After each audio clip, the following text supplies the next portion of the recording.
Hello friends, माँ Saraswati classes के YouTube channel पर मैं शिवांश द्विवेदी आप सभी का स्वागत करता हूँ। DFCCIL junior executive SNT electronics ITI level के लिए पोस्ट कोड जिसका है 32, इसके लिए हम प्रीवियस ईयर क्वेश्चंस को डिस्कस कर रहे हैं और ये इस सीरीज का पार्ट 5 है। इस पार्ट 5 में हम रिमेनिंग जितने भी क्वेश्चंस हैं उन सभी क्वेश्चंस को कवर कर लेंगे। ये पेपर 2018 में कंडक्ट हुआ था, तो इससे पहले जो भी वीडियोस अपलोड हो चुके हैं पार्ट 1 से लेकर के उनको भी आप ज़रूर देख लीजिएगा ताकि आपको एग्जाम लेवल और पैटर्न अच्छे तरीके से समझ आ जाए। उन सभी क्वेश्चंस को डिटेल में कवर किया गया है और उन क्वेश्चंस पेपर को देखने के लिए, उस पार्ट्स को देखने के लिए आप प्लेलिस्ट में जाकर के देख सकते हैं। प्लेलिस्ट का लिंक आपको इस वीडियो के डिस्क्रिप्शन बॉक्स में मिल जाएगा।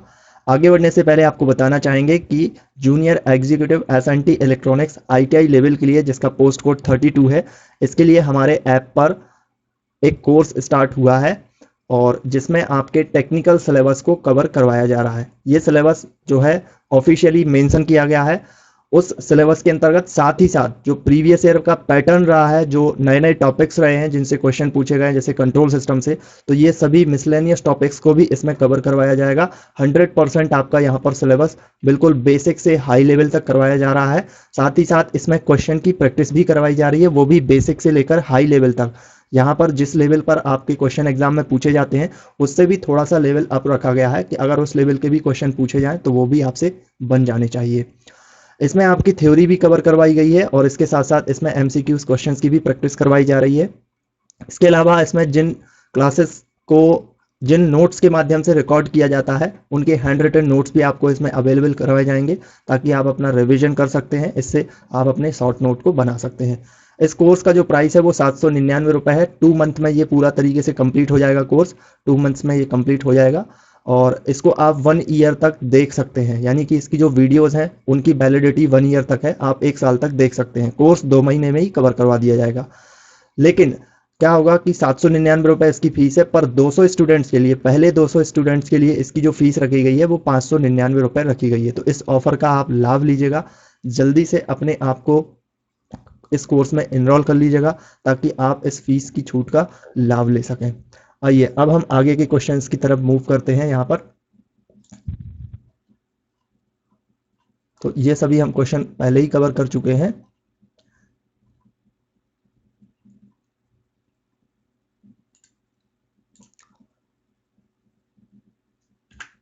ओके, तो ये नेक्स्ट हमारा अगला क्वेश्चन आता है। इसमें क्या कहा गया है, the battery with A 1400 mAh, यानी कि यहाँ पर 1400 mAh can supply 2.8 ampere current. आपने देखा होगा कि जो मोबाइल फ़ोन वगैरह होते हैं उनकी बैटरीज की जो कैपेसिटी होती है वो यहाँ पर mAh में दी जाती है। mAh का मतलब होता है मिली एम्पियर आवर, और इसका मतलब ये होता है कि इतनी यहाँ पर जो आपकी बैटरी है उसमें इतना जो चार्ज है वो स्टोर किया गया है।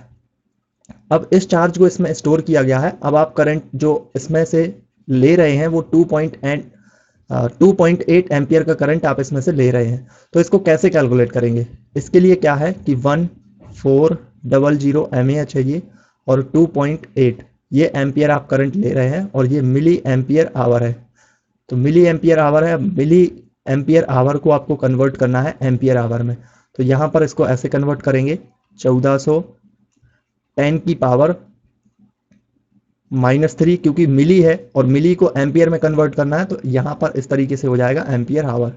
अब यहाँ पर 2.8 है आपका, ये 2.8 एम्पियर में है। ये एम्पियर से एम्पियर कैंसिल हो जाएगा, यूनिट से यूनिट कैंसिल हो गई, यहाँ पर आवर बचेगा। अब ये 1 दशमलव आपका यहाँ से रिमूव होगा तो यहाँ पर 1 0 बढ़ जाएगा। अब यहाँ पर आप देखेंगे तो ये 14, इसको अगर हम इस तरीके से लिखना चाहें तो लिख सकते हैं 10 की पावर 3 और 10 की पावर -3। ये 3 0 लगे हुए हैं, इसको हमने इस तरीके से लिख लिया है। इसके बाद यहाँ पर 28 हो जाएगा।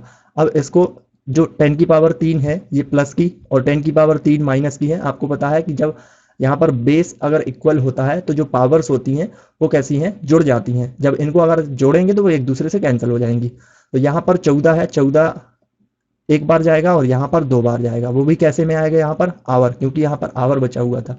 तो यहाँ पर इक्वल में हो जाएगा कैसा, 1/2 आवर। और आप जानते हैं कि 1/2 आवर का मतलब क्या होता है।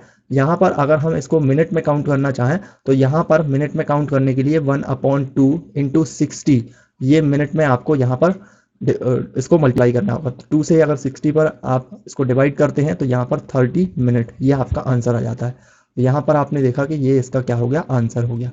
कुल मिलाकर के जो बैटरी होती है उसकी जो भी आपकी स्टोरेज कैपेसिटी होती है, उस कैपेसिटी से आप जो करंट को लेते हैं उसको आप डिवाइड कर दीजिएगा।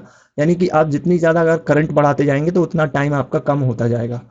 इसका मतलब ये होता है कि ये चीज़ें जो हैं इस तरीके से वेरिएबल होती हैं।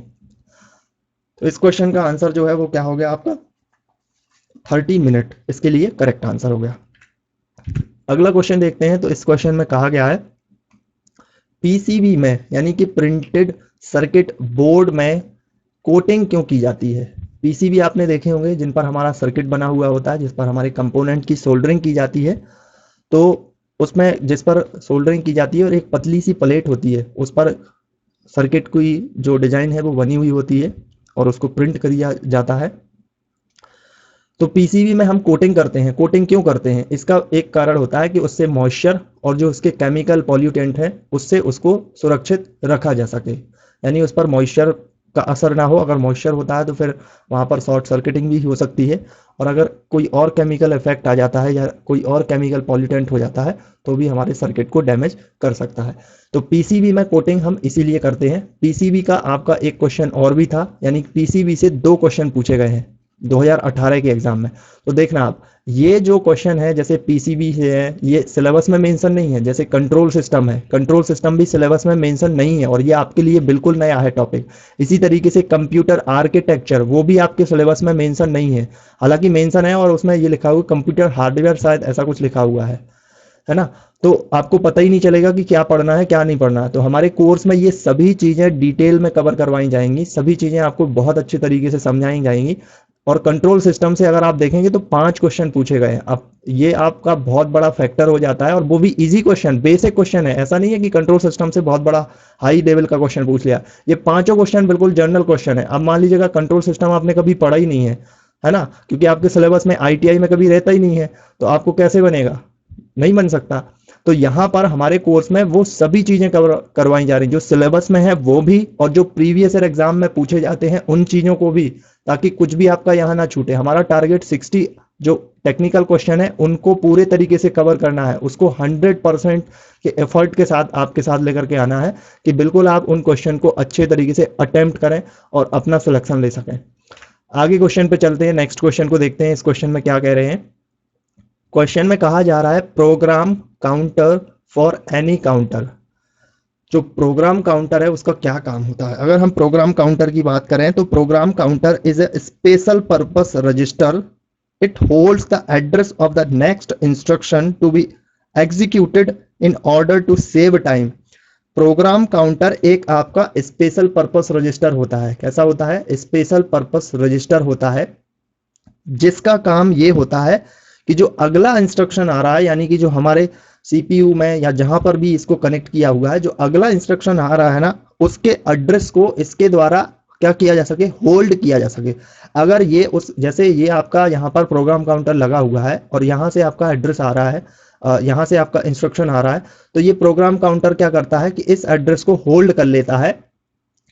होल्ड करने का मतलब इसको अपने पास थोड़ी टाइम के लिए होल्ड कर लेता है, रख लेता है, ताकि आपका जो इंस्ट्रक्शन है उसको एग्जीक्यूट, जब ये नेक्स्ट वाला इंस्ट्रक्शन एग्जीक्यूट हो जाएगा तो इसके द्वारा होल्ड करके इसको दे दिया जाएगा। तो ये जो आपका नया वाला जो इंस्ट्रक्शन होगा उसको एग्जीक्यूट करवाया जा सके इसके द्वारा, ताकि आपका टाइम बच सके। यहाँ पर टाइम जो है वो स्पीड बढ़ सके आपके सिस्टम की। तो यहाँ पर प्रोग्राम काउंटर का यही यूज होता है, यानी कि store the address of the next instruction to be executed. अगले इंस्ट्रक्शन को एग्जीक्यूट करने के लिए प्रोग्राम काउंटर के माध्यम से क्या किया जाता है, एड्रेस को स्टोर किया जाता है। तो ये पॉइंट आपका यहां पर इस तरीके से करेक्ट आंसर होगा, 4 ऑप्शन। नेक्स्ट क्वेश्चन को देखते हैं। इसमें कहा गया है which of the following type of memory is the fastest to access. इनमें से कौन सी मेमोरी सबसे ज्यादा फास्ट एक्सेस कर पाती है। कैश मेमोरी जो होती है ना, वो सबसे ज़्यादा फास्ट एक्सेस कर पाती है और इसके 3 लेवल L1, L2, L3 तक होते हैं। और कैश मेमोरी मतलब कि जैसे आप कोई वेबसाइट वगैरह ओपन कर रहे हैं तो उसमें कैश डेटा स्टोर हो जाता है, ताकि आपका जो टाइम है वो वहाँ पर बच सके और उस डेटा को स्टोर करके आप तक जो प्रोसेस है उसको एग्जीक्यूट किया जा सके। तो यहाँ पर कैश मेमोरी होती है और इसकी सबसे कम मेमोरी होती है। L1, L2, L3 इस तरीके से इसके लेवल होते हैं, सभी के अलग अलग स्टोरेज जो पॉइंट है वो होते हैं। रोम यहाँ पर रीड ओनली मेमोरी होती है। SRAM की बात करें तो ये रैम के पार्ट होते हैं, रैंडम एक्सेस मेमोरी के पार्ट होते हैं, जिसमें से SRAM होता है स्टैटिक रैम और ये डायनेमिक रैम होता है। अगला क्वेश्चन देखते हैं। तो नेक्स्ट में कहा गया है इनमें से क्या एक गैर अस्थिर मेमोरी है। अब यहां पर नॉन किसकी बात की गई है, नॉन वोलेटाइल मेमोरी की बात की गई है। किसकी बात की गई है, नॉन वोलेटाइल मेमोरी की बारे में पूछा गया है। अगर यहां पर हम वोलेटाइल और नॉन वोलेटाइल की बात करें, सबसे पहले यहां पर वोलेटाइल मेमोरी की बात कर लेते हैं कि आपकी वोलेटाइल मेमोरी क्या होती है। और ये क्वेश्चन बहुत बार एग्जाम में पूछे भी जाते रहते हैं इस तरीके के। वोलेटाइल मेमोरी आपकी वो मेमोरी होती है कि अगर पावर आपने ऑफ कर दी है, पावर ऑफ का मतलब आपने सिस्टम को ऑफ कर दिया है, उसको पावर कट कर दिया है, तो इस टाइप की मेमोरी में जो भी डेटा सेव होता है वो ऑटोमेटिक डिलीट हो जाता है। जैसे आपकी रैम, रैंडम एक्सेस मेमोरी जो होती है वो आपकी वोलेटाइल टाइप की मेमोरी होती है, जिसमें अगर आप जैसे अपने सिस्टम या जो आपका पीसी है, लैपटॉप है, उसकी पावर को आप ऑफ कर देते हैं, यानी कि अपना पीसी शट डाउन कर देते हैं, तो जो भी वहां पर रैम में जो डेटा होता है वो ऑटोमेटिक डिलीट हो जाता है। इसको कहते हैं हम volatile memory. Non volatile memory जो होती है उसमें क्या होता है कि इसमें डेटा जब तक आप मैन्युअली डिलीट ना करें, जब तक आप मैन्युअली डिलीट का मतलब जैसे आपका मेमोरी कार्ड है उसमें आप जब तक मैन्युअली डिलीट नहीं करते तब तक उसका डेटा ऑटोमेटिक डिलीट नहीं होता। वो बात अलग है कि आपकी मेमोरी करप्ट हो गई तो ऑटोमेटिक खराब हो जाती है, लेकिन पर्पस इसका यही होता है कि नॉन वोलेटाइल मेमोरी एक ऐसी मेमोरी होती है जिसमें आप जब तक डेटा को डिलीट नहीं करते हैं वो डिलीट नहीं होता है। तो यहाँ पर वोलेटाइल और नॉन वोलेटाइल आपको दोनों को कंसेप्ट समझ में आ गए होंगे। तो रैम जो होती है वो वोलेटाइल है। अब रैम हो गई, डी रैम हो गई या एस रैम हो गई, ये रैम के ही पार्ट है, यानी कि डायनेमिक रैम हो गई ये रैम का पार्ट है, और स्टैटिक रैम हो गई ये भी आपके रैम का पार्ट है। लेकिन जो ई प्रोम है इसको हम ई स्क्वायर प्रोम भी कह देते हैं। तो ये कैसी है, आपकी रोम का पार्ट है। इसका फुल फॉर्म होता है electrical erasable programmable read only memory. तो ये इसका फुल फॉर्म होता है और इसको हम कैसे, इसके नाम से ही समझ पा रहे होंगे कि इलेक्ट्रिकल इरेजेबल, यानी कि इसको इलेक्ट्रिकल मेथड के माध्यम से प्रोग्रामिंग करके इसको क्या किया जा सकता है, डिलीट किया जा सकता है। इसके अंदर जो प्रोग्राम लिखे हुए हैं उनको हम डिलीट कर सकते हैं। तो जिसको डिलीट किया जा सकता है अपने मैन्युअली के माध्यम से, ये ऑटोमेटिक डिलीट नहीं कर रहा है। ऐसा नहीं है कि आपने पावर ऑफ किया और ई प्रोम का डेटा ऑटोमेटिक उड़ चुका है, नहीं उड़ेगा जब तक आप उसे डिलीट नहीं करेंगे। तो यहां पर इसका आंसर हो जाता है थर्ड ऑप्शन। अगला क्वेश्चन देखते हैं। The sensitivity of a sensor can be depicted by. ये क्वेश्चन आपका कंट्रोल सिस्टम से है। किससे है, कंट्रोल सिस्टम से। आपके दिमाग में एक चीज आ रही होगी कि मुझे कंट्रोल सिस्टम आखिर क्यों पढ़ना होगा। देखिए ये रेलवे का काम है, ठीक है, ये रेलवे का क्या है, काम है। और यहाँ पर बहुत सारे ऐसे सिस्टम्स होते हैं, तो सिस्टम जो आपके सर्किट होते हैं या जो बहुत सारे बड़े बड़े सिस्टम्स होते हैं उनको कंट्रोल सिस्टम के माध्यम से एनालाइज करना होता है, उनकी स्टेबिलिटी निकालनी होती है। तो ये सब काम कौन किया जाता, इसके ये किसका द्वारा काम किया जाता है, ये किया जाता है सीनियर इंजीनियर या फिर जूनियर इंजीनियर के द्वारा। लेकिन आप लोग क्या हैं, इनके साथ काम करने वाले हैं, आप इनकी टीम के साथ काम करने वाले। अब इन्होंने ये काम किया, उसके बाद क्या हुआ कि आपसे इससे रिलेटेड कुछ उनके पास जो भी डेटा निकल के आया या जो भी टर्मिनोलॉजी इसमें यूज की जाती है, मान लीजिएगा उन्होंने बॉडी प्लॉट ही बोल दिया, तो अब आपको नहीं पता कंट्रोल सिस्टम में बॉडी प्लॉट क्या होता है, तो फिर आप क्या करेंगे। तो इसीलिए यहाँ पर आपसे कंट्रोल सिस्टम पूछा जा रहा है, क्योंकि इसका सबसे ज़्यादा यूज़ किया जाता है। यहाँ पर स्टेबिलिटी, किसी भी सिस्टम की स्टेबिलिटी को निकालने के लिए यूज़ किया जाता है। जब तक स्टेबिलिटी नहीं पता होगी तब तक हमें सिस्टम के बारे में कुछ भी जानकारी नहीं होगी। तो ये बहुत सारे ऐसे फैक्टर होते हैं। और कंट्रोल सिस्टम के 5 क्वेश्चन पूछे गए हैं पिछले एग्जाम में, तो अभी भी चांस है कि ज़्यादातर क्वेश्चन पूछे जाएंगे। और कंट्रोल सिस्टम जो भी मिसलेनियस टॉपिक है, कंट्रोल सिस्टम हो गया, एक ट्रांसड्यूसर से क्वेश्चन देखने को मिला था, पीसीबी से क्वेश्चन देखने को मिला है, इसके अलावा कंप्यूटर के जिस तरीके के क्वेश्चन है वो सब हम कोर्स में आराम से कवर करेंगे। पहले सिलेबस कवर हो जाए, उसके बाद इन मिसलेनियस टॉपिक्स को कवर करेंगे। अच्छा, यहाँ पर बात करते हैं the sensitivity of a sensor can be depicted. इसको हम कैसे फाइंड आउट करते हैं, तो इसको हम बोडे प्लॉट के माध्यम से फाइंड आउट करते हैं और ये कंट्रोल सिस्टम का पार्ट है। अभी आपको यहाँ पर जस्ट बोडे प्लॉट समझ में नहीं आएगा, क्योंकि इसका बेसिक से हमें स्टार्ट करना होगा, फिर आपको समझ में आएगा ये बोडे प्लॉट। ठीक है, तो यहाँ पर इसका थर्ड ऑप्शन करेक्ट आंसर होगा। अगला क्वेश्चन, नेक्स्ट क्वेश्चन को देखते हैं। तो यहाँ पर नेक्स्ट क्वेश्चन में क्या है, एक सर्किट आपको दिख रहा है और इसमें एक लॉजिक गेट दर्शाया गया है। लॉजिक गेट से आपसे पूछा गया है कि ये कौन सा लॉजिक गेट है या फिर ये किस तरीके का फंक्शन करेगा। तो यहाँ पर एक इसको हम बिल्कुल बेसिक से समझते हैं। जैसे ये आपके क्या दिख रहे हैं, आपको डायोड लगे हुए हैं, डायोड लगे हुए हैं। अब डायोड पर आप अगर इस तरीके की एक वेवफॉर्म को अप्लाई करते हैं, और ये डायोड कैसे दिख रहे हैं आपको, अगर यहाँ पर P है और यहाँ पर N है, यानी कि ये P साइड है और ये N साइड है, क्योंकि डायोड इसी डायरेक्शन में लगे हुए हैं। इसका मतलब ये पॉजिटिव, अगर आप यहाँ पर पॉजिटिव चार्ज देते हैं, यानी कि पॉजिटिव टर्मिनल अप्लाई करते हैं और यहाँ पर नेगेटिव, तो आपका डायोड फॉरवर्ड वाइज होगा।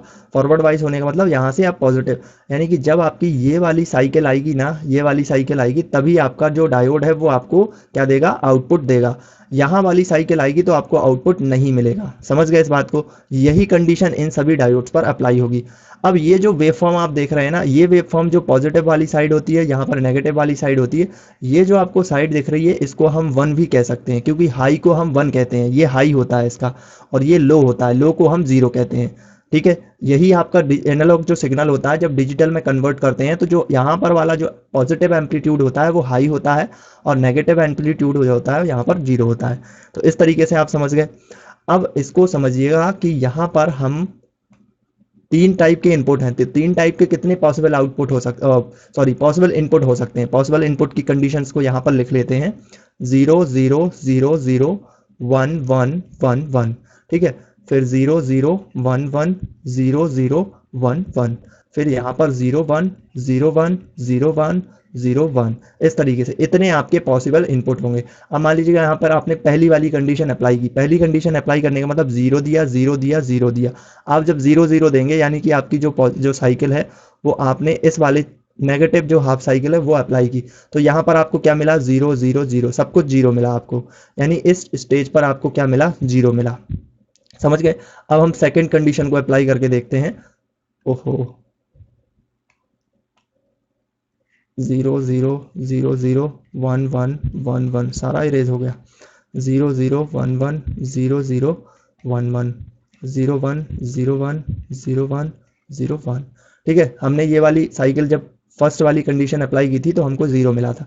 हम सेकंड वाली कंडीशन अप्लाई करेंगे तो इसमें क्या है, 0 0, इस पर 0 देना है, इस पर 0 देना, इस पर 1 देना है। इस पर 0 देंगे तो ये 0 देगा, इस पर 0 देंगे तो ये 0 देगा, इस पर 1 देंगे तो ये 1 देगा। यानी ये तीनों के कनेक्शन एक साथ जुड़े हुए हैं। इसका मतलब आपको आउटपुट पर 1 तो मिलना ही मिलना है, क्योंकि ये सभी एक साथ जुड़े हुए हैं। तो यहाँ पर आपको क्या मिला, 1 मिला।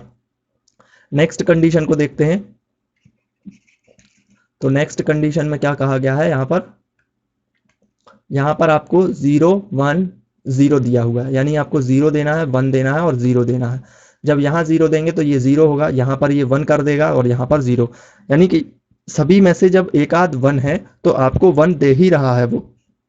तो ये किसकी कंडीशन है, और गेट में भी यही होता है। और गेट जो है वो a प्लस बी प्लस सी करता है। अगर 3 इनपुट वाला और गेट है तो वो a प्लस बी प्लस सी करता है। इसका मतलब क्या हुआ, हम इसी वाली स्टेज को मान लेते हैं कि 0 है प्लस 0 है प्लस 1 है, तो ये आपको 1 देगा। और गेट क्या करता है कि कोई भी इनपुट अगर 1 है, और गेट का कोई भी इनपुट अगर 1 है तो वो हमेशा आपको आउटपुट में 1 ही देगा। यानी आप कोई भी कंडीशन को अप्लाई करके देख लेना, इसी तरीके से आपको मिलेगा, सभी आउटपुट्स पर अब आपको 1 ही मिलेगा, सभी पर आपको कैसा मिलेगा, 1 ही मिलेगा। तो ये किसकी प्रॉपर्टी है, ये है आपके और गेट की प्रॉपर्टी। तो यहाँ पर क्या आंसर होगा, फोर्थ ऑप्शन आपका करेक्ट आंसर हो जाएगा। अगला क्वेश्चन देखते हैं। तो नेक्स्ट क्वेश्चन में यहाँ पर क्या कहा गया है, इसमें कहा गया है 1 byte equals to dash width. एक वाइट आपसे पूछी गई है, एक वाइट जो है वो किसके बराबर होती है, एक वाइट होती है आपकी यहाँ पर 8 बिट के बराबर, 8 बिट्स के बराबर, 8 बिट्स के बराबर। इसी तरीके से अगला ऐसे एक रिलेटेड क्वेश्चन पूछा जा सकता है और बहुत बार पूछा भी जाता है, 1 निबल किसके बराबर होता है। 1 निबल होता है आपकी 4 बिट्स के बराबर। तो इस पॉइंट को भी आप ध्यान रख लें, 1 निबल्स जो होती है वो 4 बिट्स के बराबर होती है। एक ठीक है, नेक्स्ट क्वेश्चन को देखते हैं। तो ये क्वेश्चन मुझे भी नहीं समझ में आया, ये क्या है, हिंदी में है तो इसलिए ज़्यादा समझ में नहीं आया, पर इस क्वेश्चन से सीपीआई समझ में आ रहा है, या तो ये हो सकता है कंज्यूमर पर इंडेक्स पूछ रहा है, मार्केटिंग का क्वेश्चन पूछ लिया है, या फिर क्या है एग्जैक्ट मुझे समझ नहीं आ रहा है। पर अगर सीपीआई पूछा गया होगा तो 7/4 कर देना है आपको, और 1/4 ये इसका करेक्ट आंसर आ जाएगा। ठीक है, तो आप देख लेना, हिंदी में है तो इसलिए मुझे ज़्यादा समझ नहीं आ रहा है ये। नेक्स्ट क्वेश्चन को देखते हैं। तो इसमें क्या कहा गया है, इसमें कहा गया है according to maximum power transfer theorem the maximum efficiency that can be achieved during power transfer from a power source to an external load can be. ये आपका बेसिक इलेक्ट्रिकल का क्वेश्चन है, हालांकि ये नेटवर्क थ्योरी से related करता है question, और नेटवर्क थ्योरी से एक क्वेश्चन और भी पूछा गया है, तो आपके नेटवर्क थ्योरी भी एक टॉपिक बन जाता है जिससे आपके 2 क्वेश्चन पूछे गए हैं। एक क्वेश्चन जंक्शन और नोड के बारे में पूछा गया था, बहुत ही बेसिक क्वेश्चन था, और ये भी बहुत ही बेसिक क्वेश्चन है। तो इन चीज़ों को भी हम कोर्स में कवर करेंगे बहुत अच्छे तरीके से, बेसिक से लेकर के, है ना। तो यहाँ पर अगर हम मैक्सिमम पावर थ्योरम की बात करें, मैक्सिमम पावर थ्योरम के बारे में थोड़ा आपको बताना चाहेंगे ताकि इससे आप रिलेट कर पाएँ चीज़ों को।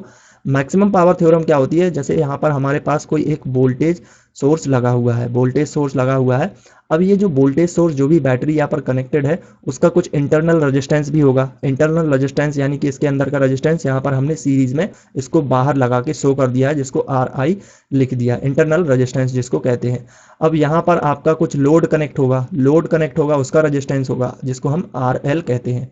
तो ये जो मैक्सिमम पावर थ्योरम होती है ना, इस थ्योरम के अकॉर्डिंग क्या होता है, इस थ्योरम के अकॉर्डिंग आपकी ये मैक्सिमम यानी कि इस वोल्टेज सोर्स की जो एनर्जी है वो मैक्सिमम एनर्जी तभी ट्रांसफर होगी यहाँ पर जब आपकी RL is equal to RI हो जाएगा। यानी कि आप समझ पा रहे हैं ना कि ये वोल्टेज सोर्स अपनी एनर्जी मैक्सिमम तभी यहाँ पर आपको दे पाएगा लोड पर जब इसकी इंटरनल रेजिस्टेंस की वैल्यू यहाँ पर अप्लाई किए गए लोड रेजिस्टेंस के बराबर होती है। इसी को मैक्सिमम पावर थ्योरम कहा जाता है। तो ये चीज़ आपको समझ में आ गई। अब इसकी एफिशिएंसी की अगर बात करें तो एफिशिएंसी जो होती है वो 50% ही होती है। ये फैक्चुअल क्वेश्चन है, थोड़ा सा इसको कैलकुलेट करके भी निकालते हैं, लेकिन मुझे नहीं लगता आपको यहाँ पर कैलकुलेट करने की ज़रूरत है क्योंकि ये फैक्चुअल क्वेश्चन है और बहुत बार एग्जाम में पूछा भी जाता है। तो यहाँ पर 50% इसकी एफिशिएंसी है, तो 50% आप इसका आंसर टिक कर सकते हैं। जो इसकी 1/2 द पावर होती है वो डेसिपेटेड हो जाती है, यानी कि यहाँ पर 50% पावर जो है वो लॉस हो जाती है, इसलिए 50% पावर ही यहाँ पर बचती है। तो ये थोड़ा सा आपको बता दिया है कि मैक्सिमम पावर थ्योरम क्या होती है। अगले क्वेश्चन को देखते हैं। इसमें कहा गया है यहाँ पर which one of the following is the most widely used logic family. यहाँ पर जो आपको लॉजिक फैमिली दी गई है इनमें सबसे ज़्यादा यूज़ की जाने वाली लॉजिक फैमिली कौन सी है, तो इनमें सबसे ज़्यादा जो यूज़ की जाती है वो TTL होती है, जिसको हम ट्रांजिस्टर लॉजिक कहते हैं, और यहाँ पर बी ऑप्शन इसके लिए करेक्ट आंसर हो जाता है। वहीं यहाँ पर सेकंड में दिखा गया है ECL, इसकी स्पीड सबसे ज़्यादा होती है। इसकी क्या होती है स्पीड, बाकी और भी बहुत सारे पैरामीटर्स होते हैं जिनको हम टेबल के माध्यम से कवर कर लेंगे। नेक्स्ट यहाँ पर क्वेश्चन है, अगले क्वेश्चन में कहा जा रहा था smallest change that a sensor can detect is. एक बहुत छोटा चेंज जो होता है वो सेंसर के द्वारा डिटेक्ट कर लिया जाता है। अगर हम, ये किससे रिलेटेड क्वेश्चन है, ये मेजरमेंट से रिलेटेड क्वेश्चन है, और ये टर्मिनोलॉजी से की डेफिनेशन पूछी गई है, जहाँ पर हमने कोर्स में सारी टर्मिनोलॉजीज की डेफिनेशन करवाई है ना, कि स्केल क्या होती है, स्केल पैरामीटर, स्केल की जो वो आपकी रेंज होती है वो क्या होती है, रेजुलेशन क्या होते हैं, इस तरीके की सारी चीज़ें कवर करवाई हैं। तो यहाँ पर अगर हम एक सेंसर के स्मॉलेस्ट चेंज को भी अगर सेंसर डिटेक्ट कर लेता है तो उसको रेजुलेशन कहा जाता है। उस कंडीशन को क्या कहते हैं, रेजुलेशन कहा जाता है। यानी उस टर्मिनोलॉजीज को रेजुलेशन कहा जाता है कि छोटे से छोटे चेंज को भी सेंसर डिटेक्ट कर ले रहा है। जैसे मान लीजिएगा आप कुछ मेजर करना चाहते हैं और आपका जो सेंसर, आप जो जिस भी इंस्ट्रूमेंट से मेजर कर रहे हैं उसका सेंसर इतना अच्छा है कि वो छोटे से छोटे चेंज को भी डिटेक्ट कर ले रहा है, तो ये उसकी रेजुलेशन बहुत ही ज़्यादा अच्छी हो जाती है उस इंस्ट्रूमेंट की। अगला क्वेश्चन यहाँ पर pipeline increases dash of the processor. तो कंप्यूटर आर्किटेक्चर का क्वेश्चन है, थोड़ा डीपली क्वेश्चन है ये क्वेश्चन, और एक आध क्वेश्चन ऐसे हो जाते हैं जो डीपली पूछ लिए जाते हैं। पर अगर पाइपलाइन की बात करें तो ये कंप्यूटर आर्किटेक्चर के अंतर्गत CPU में इस कंसेप्ट का यूज़ करना होता है। और पाइपलाइन वैसे तो एक छोटा सा कंसेप्ट है, चलो मैं यहाँ पर आपको थोड़ा सा एक्सप्लेन कर देता हूँ। जैसे मान लीजिएगा कि आपके पास कुछ 12 लोग काम करने वाले हैं और 12 लोगों का काम है, और यहाँ पर जो काम हो रहा है वो मान लीजिएगा यहाँ पर गाड़ी बनाई जा रही है, ठीक है। अब गाड़ी बनाई जा रही है तो गाड़ी के कितने पार्ट्स हो गए, 3 पार्ट हो गए। मान लीजिएगा कि इंजन बन रहा है पहले, फिर उसकी फिटिंग हो रही है, फिर यहाँ पर इंजन और फिटिंग के बाद आपकी क्या है, पेंटिंग कर रहे हैं, यानी कि उसको आप डेकोरेशन करने के बाद पेंटिंग वगैरह सब कर रहे हैं। तो आपके पास 12 लोग हैं और ये 12 लोग क्या कर रहे हैं, पहले 12 के 12 इंजन बना रहे हैं। पहले इन्होंने क्या किया, 12 के 12 लोगों ने इंजन बनाया, ठीक है। अब 12 के 12 ने जब इंजन बन के तैयार हो गया तो फिर उन्होंने क्या किया कि यहाँ पर फिटिंग की, 12 लोगों ने साथ में मिलकर के, फिर फिटिंग हो गई। फिर उसके बाद 12 लोगों ने साथ में मिलकर के यहाँ पर क्या किया, ये आपका काम किया, क्या कि उसकी पेंटिंग वगैरह की। तो यहाँ पर आपको टोटल कितना टाइम, 12 लोगों ने साथ साथ काम किया और इस तरीके से आपका काम हुआ। लेकिन पाइपलाइन एक ऐसा कंसेप्ट होता है जिसमें क्या होता है कि यहाँ पर हम मैक्सिमम आउटपुट ले सकें। मैक्सिमम आउटपुट लेने का मतलब कि यहाँ पर क्या हो रहा था कि 12 के 12 लोगों साथ में काम कर रहे थे, तो यहाँ पर चीज़ों को डिवाइड कर दिया जाता है। थोड़ा सा यहाँ पर चालाकी की जाती है, जो भी मैनेजमेंट है वो थोड़ी सी यहाँ पर चालाकी, यानी कि इंजीनियर जो है वो थोड़ी सी यहाँ पर चालाकी करते हैं। और वो क्या करते हैं कि यहाँ पर इन चीज़ों को डिवाइड कर देते हैं कि जो 12 लोग हैं ना, इनको 3-3 के पार्ट, 4-4 के पार्ट में डिवाइड कर दो। यहाँ पर 4 कर दो, यहाँ पर 4 कर दो, यहाँ पर 4 कर दो। अब यहाँ पर क्या होगा कि ये 4 लोग इंजन पर काम करेंगे, 4 लोग यहाँ पर फिटिंग पर काम करेंगे और 4 लोग यहाँ पर पेंटिंग पर काम करेंगे। तो क्या होगा कि यहाँ पर इंजन जब बन जाएगा तो ये 4 लोग क्या करेंगे, एक बार इंजन बन गया, पहला इंजन बन गया, पहला इंजन बन गया तो फिर ये 4 लोग क्या होंगे, अब फ्री हो जाएंगे। तो ये दूसरा इंजन यहाँ पर बनाना शुरू कर देंगे। ये लोग फ्री होकर के इंजन बनाने लगे कि ये जो इंजन बन के तैयार हुआ था, पूरी गाड़ी का चेचक बनने के तैयार हुआ था, फाउंडेशन हुआ था, तो ये 4 लोग इसकी फिटिंग करने लगे। अब यहाँ पर कोई फ्री नहीं है, कोई एक साथ काम नहीं कर रहा है, कोई यहाँ पर काम की क्या नहीं कर रहा है, चोरी भी नहीं कर रहा है। सभी लोगों को काम डिवाइड कर दिया गया है और सभी लोग अपने बिना फ्री हुए काम कर रहे हैं। तो ये इंजन बन के दूसरा इंजन भी तैयार होने लगा, तब तक यहाँ पर फिटिंग भी होने लगी। तो ये जैसे ही फिटिंग हुई तो ये फिटिंग के बाद ये बंदे दूसरी फिटिंग, गाड़ी की फिटिंग करने लगे, और यहाँ पर इसकी पाइपलाइन, ये वाली जो फिटिंग हुई थी वहां पर इसकी पेंटिंग होने लगी। तो यहाँ पर भी क्या होगा कि इसकी भी ये पेंटिंग। तो इस तरीके से कोई फ्री नहीं है, लगातार काम चल रहा है और लगातार काम जो है वो जारी है, बस एक स्टेप वाइज वो अपने काम को फॉरवर्ड कर रहे हैं। तो पाइपलाइन भी यही कंसेप्ट है कि जो हमारा सिस्टम होता है, जो हमारा कंप्यूटर का सीपीयू का सिस्टम होता है, वहां पर इस प्रोसेस का यूज किया जाता है कि कोई भी आपका पार्ट, कंप्यूटर सीपीयू का कोई भी पार्ट जो है वो खाली ना रहे, कोई भी हार्डवेयर यहाँ पर क्या ना रहे, खाली फ्री ना रहे। उसको कुछ ना कुछ काम दिया जाना चाहिए, वो कुछ ना कुछ काम प्रोसेसिंग करता ही रहे, ताकि हमारा जो आउटपुट है वो मैक्सिमम हमको मिल सके। अगर कोई फ्री हो गया तो फिर वो मैक्सिमम नहीं दे पाएगा। तो यहाँ पर मैक्सिमम आउटपुट करने के लिए इस पाइपलाइन कंसेप्ट का यूज करना होता है। तो पाइपलाइन जो कंसेप्ट होती है वो क्या करती है, डेटा ट्रांसफर करने की जो थ्रोपुट है उसको बढ़ा देती है। थ्रोपुट का मतलब होता है डेटा ट्रांसफर की रेट, यानी कि थ्रोपुट ये टेक्निकल लैंग्वेज है, इसको मैं अगर और सिंप्लीफाई करके लिखूं तो डेटा ट्रांसफर करने की जो रेट होती है उसको ये बढ़ा देता है। पाइपलाइन कंसेप्ट क्या करता है, डेटा ट्रांसफर की रेट, यानी आप जो देख रहे थे वो क्या हो रहा था कि यहाँ पर काम और अब स्पीडली होने लगा था। पहले क्या हो रहा था, एक ही जगह पर सारे लोग काम कर रहे थे, जब वो पहले बन के तैयार होगा फिर उसके बाद अगले काम में लगेंगे, तो इस तरीके से टाइम वेस्ट हो रहा था वहां पर, और कुछ लोग काम चोरी भी कर सकते थे। लेकिन यहाँ पर क्या हुआ, आपने जब इसको पाइपलाइन वाले कंसेप्ट पर अप्लाई किया तो यहाँ पर स्पीड बढ़ गई आपकी। तो यहाँ पर थ्रोपुट का मतलब हुआ कि डेटा ट्रांसफर रेट बढ़ चुकी है। अब आपकी जो प्रोसेसर है कंप्यूटर उसकी क्या होगी, डेटा ट्रांसफर रेट यहाँ पर बढ़ गई है। और इस डेटा ट्रांसफर रेट का मतलब यहाँ पर जो टेक्निकल लैंग्वेज यूज की जाती है वो थ्रोपुट इसको कहा जाता है। तो यहाँ पर आंसर होगा आपका ए ऑप्शन। अगला क्वेश्चन यहाँ पर थोड़ा अजीब ही डाल दिया है, ये रोबोटिक्स का क्वेश्चन है ना। एक दो क्वेश्चन इन्होंने थोड़े बहुत ही अटपटे डाल दिए हैं, पर एक दो ही हैं, इससे आप परेशान मत हो। अगर ऐसे क्वेश्चन आपको एक दो क्वेश्चन मिले तो आप उनको आराम से छोड़ भी सकते हैं, कोई दिक्कत नहीं। ये क्वेश्चन रोबोटिक्स से रिलेटेड है। इसमें क्या पूछा गया, एक tactile sensor as, tactile sensor के बारे में पूछा गया है। जब हम रोबोटिक वगैरह बनाते हैं, रोबोट्स वगैरह बनाते हैं, तो वो रोबोट्स में हम सेंसर का यूज़ करते हैं ताकि वो क्या कर सके, फिजिकली जो इस यहाँ पर जो आपकी एक्टिविटीज़ हो रही हैं उनको उसके द्वारा सेंस किया जा सके। जैसे आपका रोबोट बन के तैयार हो गया, अब वो चल रहा है, तो वो ये सेंस कर सकता है कि कहाँ पर दीवार है, कहाँ पर उसकी रुकावट है, कहाँ पर रास्ता है, किस तरीके से जाना है। और ये सब चीज़ें कैसे सेंस करेगा, वो उसमें जो सेंसर लगे होंगे उसी के माध्यम से सेंस करेगा। तो जो आपका यहाँ पर सेंसर होते हैं इस रोबोटिक्स के अंतर्गत, वो दो टाइप के होते हैं। एक होता है आपका बम्पर सेंसर और एक होता है आपका टेक्टाइल सेंसर। बस इसको समझ लीजिएगा, इससे रिलेटेड कोई क्वेश्चन आए तो वो आपको बन जाना चाहिए, ठीक है। हो सकता है इससे रिलेटेड अगली बार आ जाए।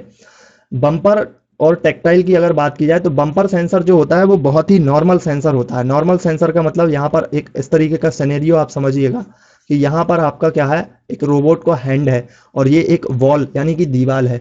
जब आपके रोबोट का हैंड इस बॉल से टकराया तो यहाँ पर बस जो बम्पर सेंसर है वो आपको ये बता सकता है, यस और नो की कंडीशन ही आपको बता सकता है कि हाँ यहाँ पर कुछ रुकावट है, कुछ दीवार है या नहीं है। बम्पर सेंसर से सब आप इतना ही पता कर सकते हैं। जबकि आपका टेक्टाइल जो सेंसर होता है वो क्या है, आपको डिटेल में यहाँ पर जानकारी देता है। टेक्टाइल सेंसर के माध्यम से आप क्या क्या पता चल पाते हैं, इसकी कुछ प्रॉपर्टी लिख लेते हैं कि पहली बात तो ये कॉम्प्लेक्स होता है। कॉम्प्लेक्स का मतलब थोड़ा सा यहाँ पर ये जटिल होता है। ऑब्वियस सी बात है, जब आपको इतनी डिटेल में जानकारी देगा तो कोई भी सर्किट होगा या कोई भी आपका कंपोनेंट होगा वो जटिल तो होगा ही होगा, तो ये कॉम्प्लेक्स होता है। दूसरी बात, यहाँ पर ये डिटेल इंफॉर्मेशन देता है आपको, इंफॉर्मेशन यानी कि ये डिटेल इंफॉर्मेशन देगा। डिटेल का मतलब कि ये आपका जो सेंसर है यानी कि जो रोबोट का हाथ है वो दीवार से टकराया, तो यहाँ पर ये रोबोट के हाथ से इस टेक्टाइल सेंसर अगर लगा हुआ है तो ये पता कर पाएगा कि जो दीवार है वो कितनी मजबूत है और कितनी फोर्स से इसका हाथ उस पर टकराया है। या फिर वहां पर जो इसके अलावा और भी चीज़ें पता की जा सकती हैं इंफॉर्मेशन, डिटेल इंफॉर्मेशन के साथ साथ, जैसे कि स्पेसिफिक चीज़ें पता कर सकती है कि इस सेंसर पर कुछ डैमेज हुआ है क्या, इस जो रोबोट हमने यूज़ किया उस रोबोट पर कुछ डैमेज हुआ है क्या, कुछ यहाँ पर खराबी आई है क्या इसके माध्यम से, इस टकराव के बाद। तो ये यानी कि यहाँ पर क्या बता सकता है, स्पेसिफिक जानकारी भी इस टेक्टाइल सेंसर से मिल सकती है। इसके अलावा ये क्या करता है, help in taking action, help in taking action यानी कि एक्शन लेने पर ये मदद करता है कि अब आपको आगे बढ़ना है नहीं बढ़ना है, कि आपका जो सेंसर है वो डैमेज हो गया है कि नहीं हुआ है, उसको आपको रिप्लेस भी करने की ज़रूरत है कि नहीं है। ये सब चीज़ें हमें टेक्टाइल सेंसर की मदद से पता चलती हैं। तो अभी आपने देखा ये किस तरीके का सेंसर है। अब आपने पूरी प्रॉपर्टी को जान लिया तो आप आंसर भी निकाल पाएंगे कि ये है हमारा टच सेंसिटिविटी सेंसर, यानी कि ये टच करके पता कर पाता है। जैसे यहाँ पर ये टच करके पता पा रहा था कि जो आपकी वॉल है वो क्या है, वॉल है, दीवार है, यहाँ पर कुछ रुकावट है क्या है। तो ये टच आपका सेंसिटिविटी टाइप का सेंसर है। अब अगला क्वेश्चन देखते हैं, तो ये भी आपका कंट्रोल सिस्टम से रिलेटेड क्वेश्चन है। If a system gives unbounded output for a bounded input then the system it. अगर आपका जो सिस्टम है वो कैसे अनबाउंडेड आउटपुट आपको दे रहा है लेकिन आप बाउंडेड इनपुट उस पर अप्लाई कर रहे हैं, बाउंडेड इनपुट अप्लाई करने के बाद भी वो आपको अनबाउंडेड इनपुट अनबाउंडेड आउटपुट आपको दे रहा है, तो ये आपका जो सिस्टम है वो कैसा है, अनस्टेबल है। अनस्टेबल का मतलब अस्थिर है। अस्थिर मतलब एक सिस्टम समझिएगा, इस सिस्टम का मतलब क्या होता है थोड़ा सा यहाँ पर समझिएगा। जैसे आपका फैन है वो भी एक सिस्टम का ही हिस्सा है, यानी कि आपका जो फैन है वो क्या है, एक सिस्टम है, इसको आप सिस्टम मानिएगा। अब यहाँ पर आप बाउंडेड इनपुट दे रहे हैं। बाउंडेड इनपुट का मतलब कि आप अपने फैन में जो इलेक्ट्रिक है वो 220 वोल्ट की अप्लाई कर रहे हैं और इस फैन की जो आरपीएम राउंड पर मिनट है यानी कि इसके घूमने की जो गति है वो मान लीजिएगा 400 है। 400 इसकी डिफाइन है, सभी फैंस की 400 होती है जो हमारे इंडिया में यूज होते हैं। अब यहाँ पर डिफाइन है, लेकिन ये क्या हो रहा है कि आप बाउंडेड इनपुट दे रहे हैं यानी कि 220 ही दे रहे हैं, पर ये अनबाउंडेड आउटपुट दे रहा है आपको। अनबाउंडेड आउटपुट का मतलब कि जो आरपीएम स्पीड है वो 400 भी हो रही है, 380 भी हो रही है, अगली बार में ये 350 हो रही है, फिर और 450 405 हो रही। तो ये क्या है, अनबाउंडेड आउटपुट दे रहा है। इसका मतलब ये होगा कि आपका जो फैन है वो स्टेबल नहीं है, स्थिर नहीं है, यानी कि स्थिर आउटपुट नहीं दे रहा आपको, वो अनस्टेबल हो चुका है। तो ये क्या होगा, आपका अनस्टेबल सिस्टम के अंतर्गत आता है। तो ये कंट्रोल सिस्टम का पार्ट है, कोई दिक्कत नहीं है, हम इसको भी कवर कर लेंगे। तो इस तरीके से हमारे जो टेक्निकल क्वेश्चन है वो पूरी तरीके से कवर होते हैं। अगर आप चैनल पर नए हैं, सब्सक्राइब करना, नोटिफिकेशन बेल आइकन को भी प्रेस कर देना, वीडियो को लाइक करना, शेयर भी जरूर करना अपने दोस्तों के साथ। So thank you for watching.